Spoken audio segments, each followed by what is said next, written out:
exponentially the advertisers are getting better, and marketers and businesses are getting better and better at selling things to you and targeting you and finding your vulnerabilities, while our mind is not getting better at defending them.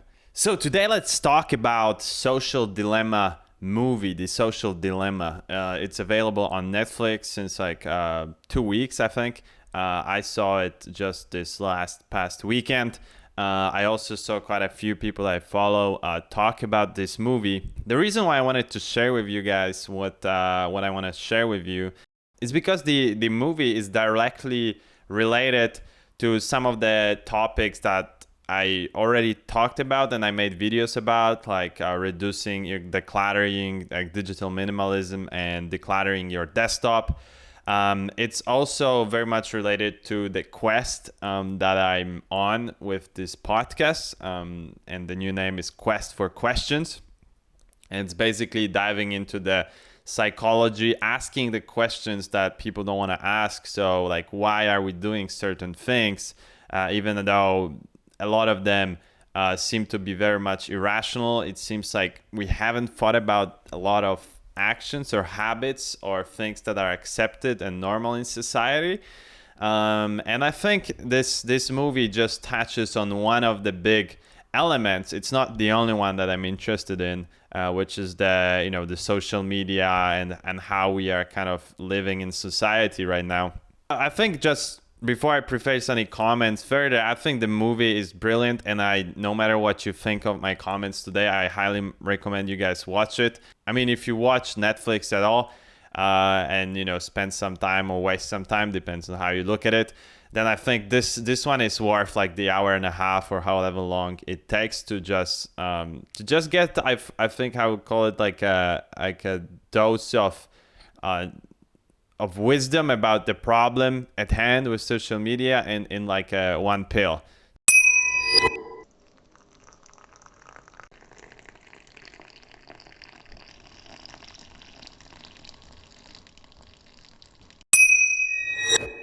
Hey, this is Konrad, Yerba Addict, and before we dive into the notes that I took and the things I want to share with you guys, I'm gonna have a sip of Yerba. So basically, I would say I would preface everything I'm gonna say about the movie with the fact that I don't believe that social media is inherently evil.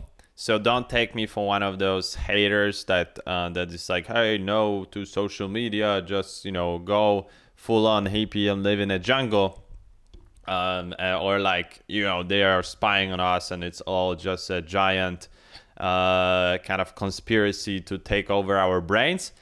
I think it's not that. I think it's a series of speeches, like small chunks of interviews they did with ex-employees of all the top social media platforms. So Facebook, Twitter, Instagram, Pinterest, and Google.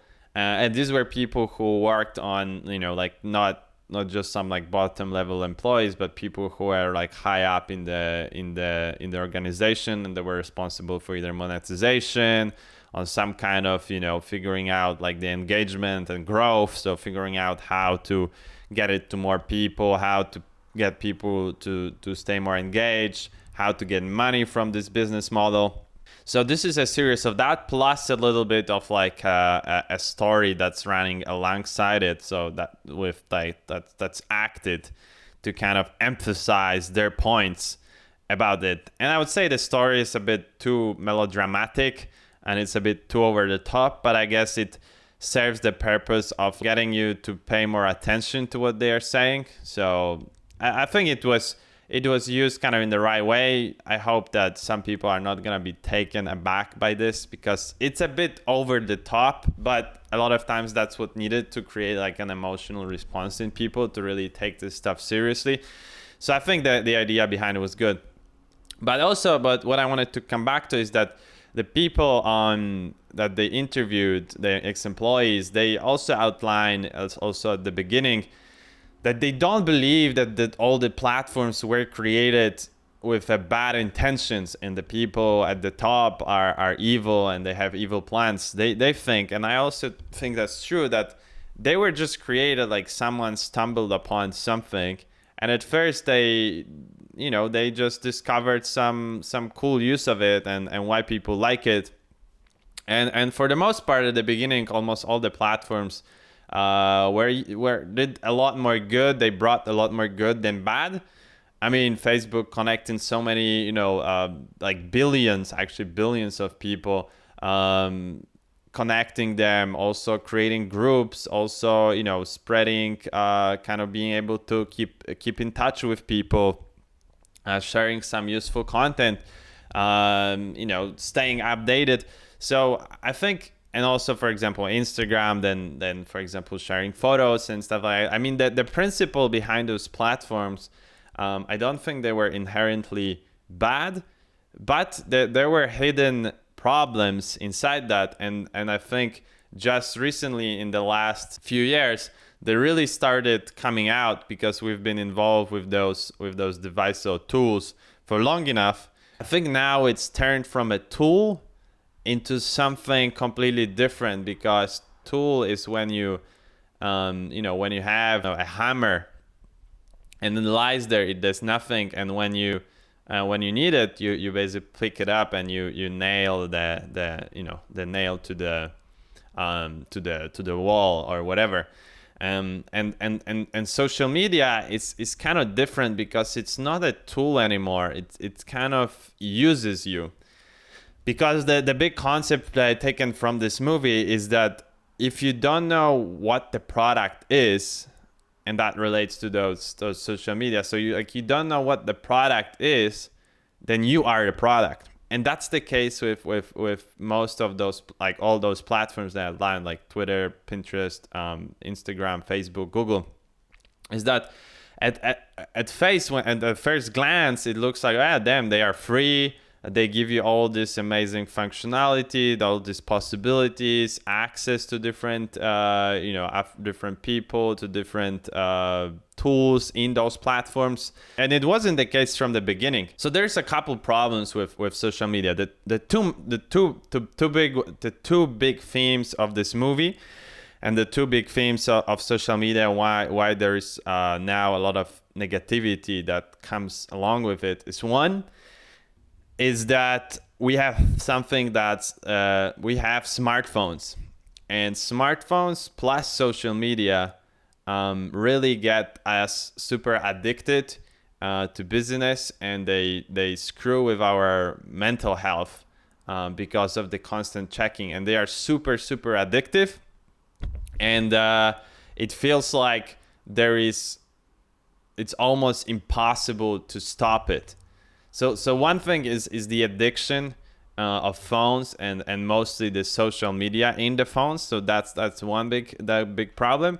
And another one, which wasn't a problem since the beginning, is the advertising. So at some point, the social media platforms, they figured out, I think Facebook was first, they figured out that they can monetize their platform. So they started thinking, like, how can we monetize all this attention that our people giving to our platform? So how can we monetize the fact that billion of people use it, and even though it's free?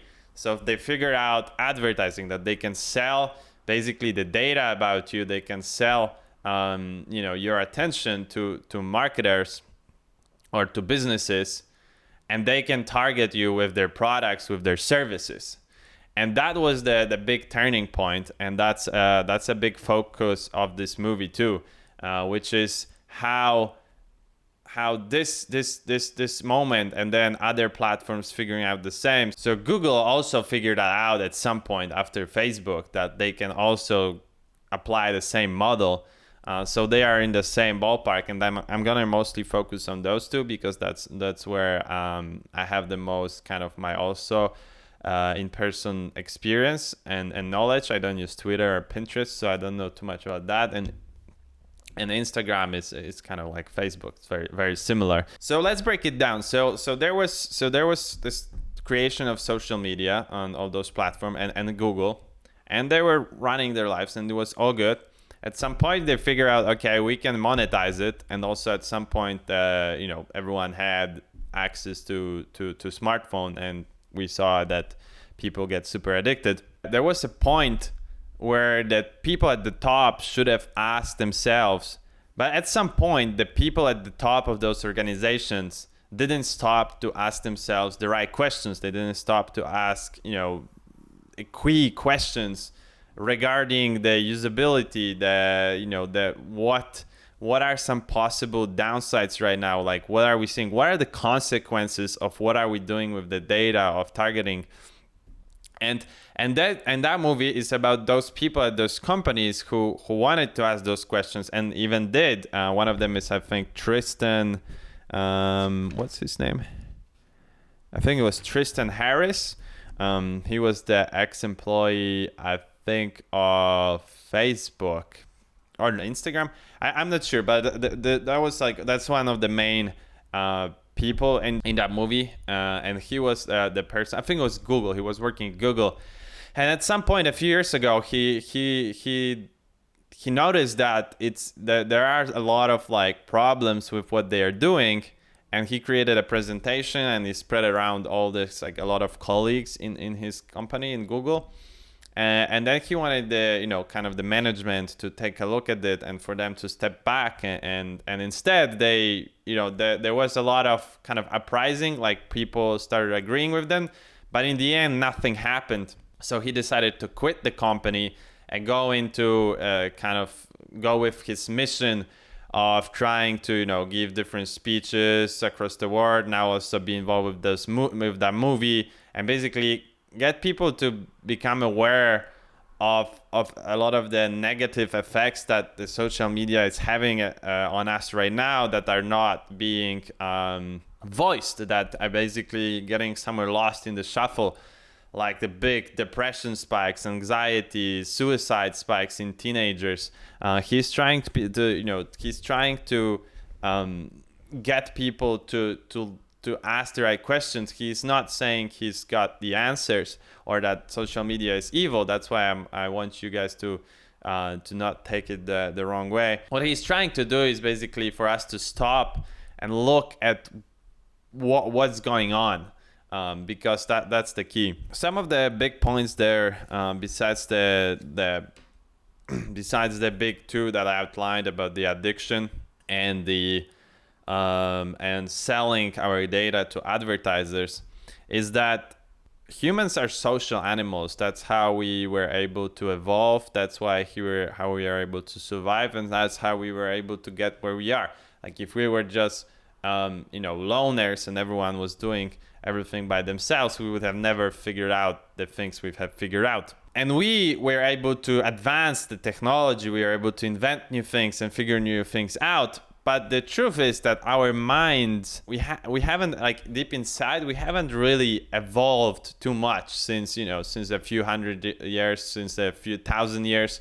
We're basically, for the most part, the same. We just have a different sets of maybe values. Society is structured differently, but the core of our brain and how we operate and what drives us is very, very, very similar. But technology, on the other hand, and what for example AI and machine learning, and how we are able to analyze different sets of data, this has evolved exponentially. And exponentially means that it hasn't increased, and it's not increasing like linearly, so like slowly up, but it's just like in big chunks, like 100x, million x. Someone said that our biggest kind of advancement in technology, actually, from all the different advancements for the past 100 years or so, is basically our data processing power. Like it has increased like millions and millions x times. So that basically means that the platforms, the social media platforms that have access to the most data, because there are the most people there, and they constantly monitor what you do, what you like, what you don't like, where you spend your time. And so they are able to analyze that, and then they are able to sell that to advertisers. So basically, exponentially, the advertisers are getting better, and marketers and businesses are getting better and better at selling things to you and targeting you and finding your vulnerabilities, while our mind is not getting better at defending them. So you can clearly see the progression of the problem, that it's very possible that 5 years or 10 years ago, at the start of the platform, the social media kind of frenzy, it wasn't that big of a problem. It could be just for the simple reason that we didn't have enough data and they weren't able to exploit our weaknesses so easily. But because everything's driven by capitalism and profit, then it kind of evolved the way that if you want to make profit, then you gotta exploit the vulnerabilities in order to sell things to people that they don't need. And because we are able to process a lot more data, and we are a lot better at analyzing, and computers, they can take so many things into consideration that our human brain is not able to, and they can do it on such a mass scale, that this is where the problem is created, and that's kind of like, I would say, the core of this movie. And the vulnerabilities that they are exploiting, there's so many of them. I will only touch on the several. But for example, one big thing is, they discovered that there's been a huge anxiety, depression, and suicide spike among teenagers from 2009. And 2009 is basically the time where the social media started. And then I think it's another spike where smartphones became like just an everyday thing that everyone from the smallest kids to the grown-ups would have them. And the spikes are tremendous, like more than 100% in those stats. One of the key reasons for that, supposedly, and I think, as I said, a lot of these problems are more complex than that, but one of the keys there is supposedly that right now we are more connected than ever. So some of us have thousands of friends on Facebook or followers or on Instagram, or people that write comments or so we are in a tribe of, let's say, 10,000 right now, while our brain is evolved to be maybe in a tribe of 100. The key problem is that we are not evolved to care about what 10,000 people say about us. This is just something that our brain hasn't evolved to do. We are able to keep track, I think, according to some different studies, around a couple hundred of people, of our relations with them, because that's how we used to live, in the tribes of a couple hundred, like 200-300. And that's where we are able to keep track of. More than that, creates kind of a constant anxiety, because when you have 10,000 people, it's very possible that some people might not like what you do, some people might hate you, some people might love you, some people might be highly critical. There's so many variables, and before it wasn't possible to have access to so many people. But now even the average person can get access to that. You can post on Twitter, you can post on Reddit, you can post on Instagram, and suddenly you have, you are interconnected with so many people. And this is a huge problem because, we come back to the same thing. Our brain is not evolved to care about what so many people think. And a technology allows us to basically access that many people.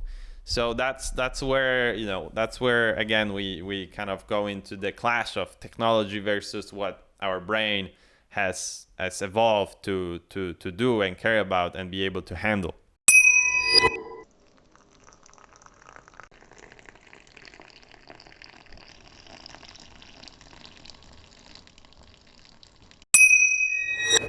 Another big problem that people don't really talk about. I think there's a couple books now on that, but that I would say is one of the bigger ones, because one thing is adults.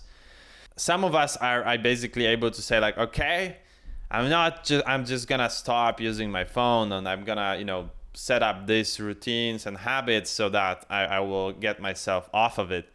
But the big problem is where we involve kids into it that do not have this capacity yet, because they do not have enough experience. Their brain hasn't developed. They were not taught certain things. They're a lot more malleable to the environment and things around them, and they get a lot more also addicted to things. So in the past, kids would watch TV, and TV also had at some point the same problem, right? Like they also discovered something, like the people who created TV and programs, they also figured out a way to get people hooked. But the thing with them was, and for example, the cartoons and TV shows for kids, that they were regulated in the sense that there were some rules. Okay, like this type of movie is, or like cartoon is for kids this age, and this can be used, the profanities can be used in there, like certain regulations, because we had to protect the kids, even though it was, obviously only to some degree. Like probably the best would be if they did not watch TV at all, but it's not possible. I mean, it's in this day and age, but at least there were some regulations as to what different age groups are able to watch, what they have access to, so they don't fry their brains. And now, when everything has moved to YouTube, kids are watching YouTube. And I even have a cousin that's like 7-8 years old, and almost every time I visit him, he's on YouTube watching some weird ass videos where they constantly swear, where they because he can access any video, and it's a lot easier. It's a lot harder to set up like some certain regulations there. Obviously, parents could do that, but it's a lot more fluid right now, and not many people, I think, are just aware of that problem, that it exists, because it's such a new technology, such a new problem, that people haven't talked about it. And that's why this movie is so important, because it finally raises, to the public and to the people, this idea that, hey, this might be harmful, that even though most of the new technology is good, and we should, evolve and try new things and use the technology to our best ability, because it helps us and it makes things more convenient, efficient. That's how we are wired to be, and that's how technological advancements is able to happen.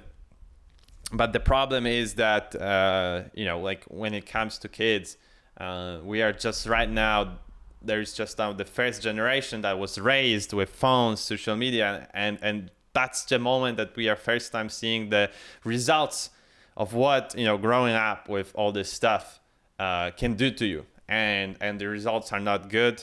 And the indications, I mean, I don't want to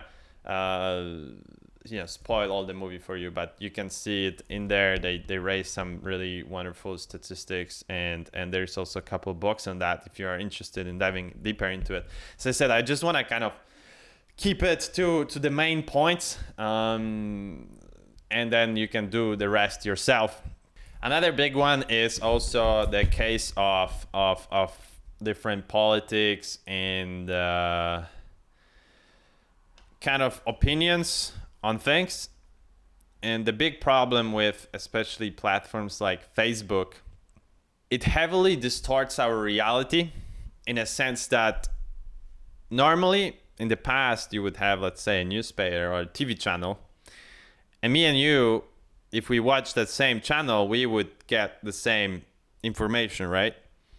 So even though we might agree and disagree with certain parts, at least we were getting kind of the same version of reality. While right now, the social media feeds are designed the way that they kind of, they are flexible to use. So they change depending on what you like, what you don't like. They find a way to bring, things that will keep you the most engaged in the platform. So a lot of times it's something controversial, or a lot of times it's gonna exploit your vulnerabilities of confirmation bias. So I did podcasts about mental models. You can, I'm gonna put a card link there. Confirmation bias basically means that when you believe something, you are more likely to kind of seek out information that confirms your belief. So for example, you can imagine that if Facebook has a lot of processing power and data about you, that they know, for example, that you are more, I don't know, conservative, they're gonna, pump out more info about that, and they're gonna give you some articles and ads and things like that will also get you, super pumped for sometimes on the positive side and sometimes on the negative side. But the problem is that me and you, we are not getting the same stuff, and it's very kind of, watery. It just floats like there's. And the big key here, and that's what I also seen myself from interacting with people, is that the only way for us to live together and be able to function as a society is if we have some, at least a part of a reality in common. Like if we have some values and ideas and things in common, that's how you make society work. But right now, because everyone gets different things, and the whole point of it is to make you more engaged on the platform, the result of that is that it polarizes people.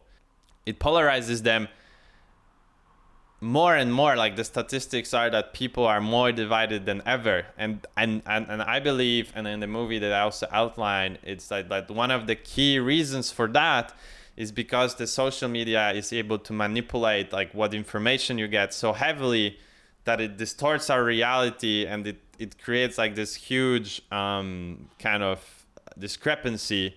So it polarizes people more. Where in fact, if you were to talk, you would see that, like your opinions a lot of times not so much different. Like you might be leaning one way more than the other, but this way, because you are so once you are leaning one way, it kind of enforces that belief more and more. You become more polarized that way. The other person becomes more polarized this way, and that suddenly creates the case where we go out or we talk and we are not able to have a discussion. We are not able to talk. We are not able to meet and have normal conversations because everyone is so polarized. Like everyone is like black and white, and that's not how we are in nature. And that basically creates the societal problem where we are just not getting along. People don't know how to, to talk to each other. People don't know how to have normal conversations. People don't know how to agree, disagree, raise points, ask questions. And I'm seeing it with my own eyes, really big time. When you go out, meet with friends or meet new people, you travel, you see all those problems heavily. And I believe, and in the movie, that social media is one of the big, especially like Facebook, is one of the big reasons for making this true. And the last thing, and that kind of connects to that, is that according to some Twitter study, and they also talk about it in the video, fake news spreads 6 times faster than real news. So you can imagine how, and that has like you can kind of make different conclusions as to why is that case. I think it's just because if something's like weird, controversial, new, for our brain, it's just a lot more engaging. So it kind of exploits our vulnerability of something weird, strange, new, curious, stuff like that. Same goes for conspiracy theories. It's all exploits different kind of vulnerabilities in our thinking, in our brain. But coming back to this 6 times more, spreading the fake news 6 times faster than the true news. The huge problem with that is that once you look at this problem like globally and on a big enough time frame, it creates this kind of like a matrix version of reality that everyone has, that like if all you are getting almost is fake news, then at some point, one thing, it becomes almost impossible to find the real news. So it becomes a lot more challenging, and only some very small % of people are gonna do the work to do that. And then secondly, well, basically everyone then starts living in some distorted reality that's not actual reality. And then if enough people believe that, then it's like the person who actually thinks normally is the weird person. So you can see how obviously we all of us have some sort of a matrix, because reality is just how, you know, we interpret things, and there is no like kind of unbiased way, if you look at how we are evolved and how our brain works. Like everyone has their own version, but the key is that we need some kind of a common version, and I think also the key is to have it as closely as possible to what's actually, you know, what's actually true. So like what's proven, what's possible, because otherwise you're just like living in clouds, and you believe things that are simply not true. And that's like one of my big goals with this podcast, with the show, is to try to ask the right questions, talk to the right people, in order to kind of get to the bottom, to go down the rabbit hole of truth, to figure out like what's actually true. And it's very difficult, for the reason that, you know, one of the reasons is that fake news spreads faster, and now we've been going that direction for so long that it really is tough to find to separate the wheat from the chaff, as the saying goes. It's just like really hard to separate the shit from the real. And you know, and basically the social media and the way it's structured and designed definitely does not help with bringing with getting out of the matrix. So yeah, so this in kind of short, I would say, is my review or my summary of what they talked about in the movie. Obviously, there's a lot more points and ideas and things you can take away. Everyone can do, but as I said, I recommend you guys to watch this video. You can make your own conclusion. Maybe it's gonna, you know, get you to dig more into those issues. Maybe it's just gonna, you know, be like a first spark, and then when you, in the future, when the problem arises for you or somewhere in your family, you're gonna look into it more deeply. I myself, I'm really interested, because this idea is very much connected to like Kyle's Newport digital minimalism, or like bullet journal by Ryder Carl. It's just like going more analog, using the good of the technology, but discarding the bad. And that's why I also made a video very recently about the, you know, the tools you can apply to your social media platform, or it's like desktop activity or computer workflow, to make it less distraction and eliminate the bad and the good. And I'm gonna try to make more of those videos if I come up with new ideas. So again, thanks a lot for watching. I hope this was kind of insightful and inspired you to either make some changes or watch the movie, or and if you do so, and if you liked this video, and if you have some thoughts, let me know in the comments. If you watch the movie, or when you watch it, let me know also in the comments. And please also make sure to subscribe for more videos like that, so you get notified. And thanks a lot, and I will see you next episode. See you.